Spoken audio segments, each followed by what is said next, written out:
អ្នកដែលកើតឆ្នាំរោងអ្នកដែលកើតឆ្នាំរោងចូលពីថ្ងៃទី8ដល់ថ្ងៃទី11មានលៀបចូលបាទមានលៀបចូលនេះចន្លោះពីថ្ងៃទី8ដល់ថ្ងៃទី11អ្នកដែលកើតឆ្នាំរោងមានលៀបចូលហើយបងប្អូនសួរខ្ញុំថាអូលោកគ្រូបាចុងពីថ្ងៃទី8ដល់ថ្ងៃទី11ហ្នឹងខ្ញុំកើតឆ្នាំរោងខែមករាហ្នឹងមានលៀបចូលលៀបស្អីគេខ្ញុំអត់ដឹងថាជាលៀបស្អីទេប៉ុន្តែដឹងថាមានលៀបចូលអញ្ចឹងបងប្អូនដែលកើតឆ្នាំរោងយើងត្រៀមខ្លួនទទួលយកលៀបនៅចន្លោះពីថ្ងៃទី8ដល់ថ្ងៃទី11អញ្ចឹងយើងមានលៀបចូលហើយអញ្ចឹងបងប្អូនកូនក្មួយទាំងអស់គ្នាសង្ឃឹមថាអ្វីដែលយើងតន្ទឹងរង់ចាំអ្វីដែលយើងរាំងស្ទះអ្វីដែលយើងថាខ្វះចន្លោះគឺនឹងទទួលបានភាពល្អប្រសើរត្រឡប់មកវិញ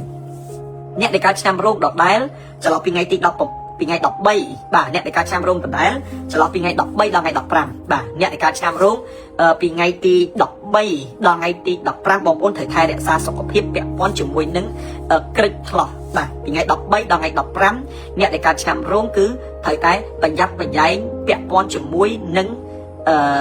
បញ្ហាសុខភាពប៉ុន្តែសុខភាពនេះមិនមែនឈឺក្បាលមិនមែនវិលមុខទេគឺពាក់ព័ន្ធជាមួយក្រិចថ្លោះក្រិចដៃក្រិចជើងក្រិចកក្រិចចង្កេះអីជាដើមអាហ្នឹងក៏ត្រូវមានការប្រុងប្រយ័ត្នដែរពាក់ព័ន្ធជាមួយសរសៃអញ្ចឹងអ្នកដែលកើតឆ្នាំរោងពីថ្ងៃ13ដល់ថ្ងៃទី15គឺប្រយ័ត្នបញ្ហាសរសៃអញ្ចឹងប្រយ័ត្នក្រិចបងប្អូនថ្លោះក្រិចបាទប្រយ័ត្នប្រយែងតិចអ្នកដែលកើតឆ្នាំរោងប្រយ័ត្នថ្លោះក្រិចបងប្អូនកូនក្មួយណាបាទពីថ្ងៃទី22ដល់ថ្ងៃទី24អ្នកដែលកើតឆ្នាំរោងរបស់ដែលកប់យូរហើយរបស់ដែលកប់របស់ដែលកប់ថាដីយូរហើយលក់មិនដាច់របស់ហ្នឹងដែលកប់ហើយធ្វើអីមិនចាញ់រឿងដែលរាំងស្ទះហើយមិនបានជោគជ័យនេះគឺដោះចេញបាទដោះចេញ